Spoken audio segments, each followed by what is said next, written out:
Hello friends, welcome to smile talk paramedical channel. So friends, ಏನಪ್ಪ ಅಂತಂದರೆ ಈಗಾಗಲೇ ನಿಮ್ಮಗಳಿಗೆ option ಎಂಟ್ರಿಗಳನ್ನು ಮಾಡಲಿಕ್ಕೆ ಟೈಮ್ಗಳನ್ನು ಕೊಟ್ಟಿರುವಂಥದ್ದು. ಈ ಮಧ್ಯದಲ್ಲಿ ನಿಮ್ಮಗಳಿಗೆ ಟೈಮ್ ಟೇಬಲನ್ನು ಕೂಡ ಕೊಟ್ಟಿದ್ದಾರೆ. ನೀವು ಆಪ್ಷನ್ ಎಂಟ್ರಿಗಳನ್ನು ಕೂಡ ಮಾಡ್ತಾ ಇದ್ದೀರಿ.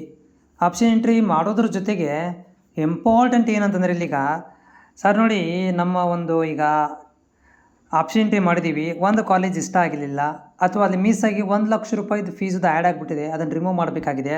ಅಥವಾ ಒಂದು ಕಾಲೇಜ್ ನಮ್ಮ ಮನೇಲಿ ಬೇಡ ಅಂತ ಹೇಳ್ತಾ ಇದ್ದಾರೆ, ರಿಮೂವ್ ಮಾಡಬೇಕಾಗಿದೆ. ಸೊ ಅದನ್ನು ರಿಮೂವ್ ಮಾಡೋಕ್ಕೆ ಬರುತ್ತೆ 0 ಅಂತ ಎಂಟ್ರಿ ಮಾಡ್ಕೊಂಡು ಸೇವ್ ಆಪ್ಷನ್ ಮಾಡ್ಕೊಂಡ್ಬಿಟ್ರೆ ಅದು ಹೋಗಿಬಿಡುತ್ತೆ. ಸೊ ಅದನ್ನು ಮಾಡ್ಕೋಬೋದು.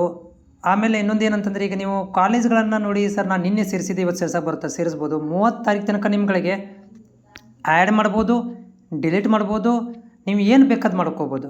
ರಿಮೂವ್ ಮಾಡ್ಬೋದು, ರೀಅರೇಂಜ್ಮೆಂಟು, ಡಿಲೀಟು, ತೆಳಗ ಮೇಲೆ ಬ್ಯಾಡ್ ಅಂದರೆ ರಿಮೂವ್ ಮಾಡ್ಕೊಳ್ರಿ, ಆ ಜಾಗದಲ್ಲಿ ಬೇರೆ ಕಾಲೇಜ್ ಸೇರಿಸ್ರಿ. ಒಟ್ಟು ನಂಬರ್ಗಳನ್ನು ರಿಮೂವ್ ಮಾಡುವಂಥದ್ದು ಪ್ರಕ್ರಿಯೆಗಳನ್ನು ನೀವು 30 ತಾರೀಕು ತನಕ ನೀವು ಏನು ಬೇಕಾದ ಮಾಡ್ಬೋದು.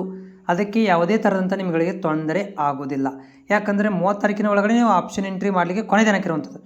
30 ತಾರೀಕು ಒಳಗಡೆ ನೀವು ಏನು ಬೇಕಾದ ಮಾಡ್ಕೊರಿ. ನಿಮಗೆ 30 ತಾರೀಕು ಒಳಗಡೆ ನಿಮಗೆ ಏನು ಅನಿಸುತ್ತೆ ಅದನ್ನು ಮಾಡ್ಕೊರಿ.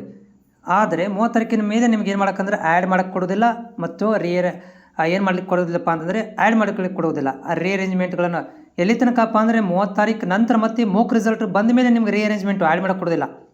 ಸೊ ಹೀಗಾಗಿ 30 ತಾರೀಕು ಒಳಗಡೆ ನಿಮಗೆ ಏನು ಅನಿಸುತ್ತಾ ಅದನ್ನೆಲ್ಲ ಮಾಡ್ಬೋದು. ದಿವಸ 10 ಆ್ಯಡ್ ಮಾಡ್ಕೋಬೋದು, ಯಾವ್ದು ಬೇಕು. ನಿನ್ನೆ ನಾ BS ನರ್ಸಿಂಗ್ ಆ್ಯಡ್ ಮಾಡಿದ್ದೆ, ಇವತ್ತು ನಾ AHS ಮಾಡ್ಬೋದು, ನಾನು ನಾಡಿದ್ದು BPT ಮಾಡ್ಬೋದು. ಒಟ್ಟು 30 ತಾರೀಕಿನ ಒಳಗಡೆ ನಿಮ್ಗೆ ಏನು ಅನಿಸುತ್ತೆ ಅದನ್ನು ನೀವು ಆಪ್ಷನ್ ಎಂಟ್ರಿಗಳನ್ನು ಮಾಡ್ಬೋದು. ಯಾವುದೇ ಥರಂಥ ತೊಂದರೆ ಆಗೋದಿಲ್ಲ.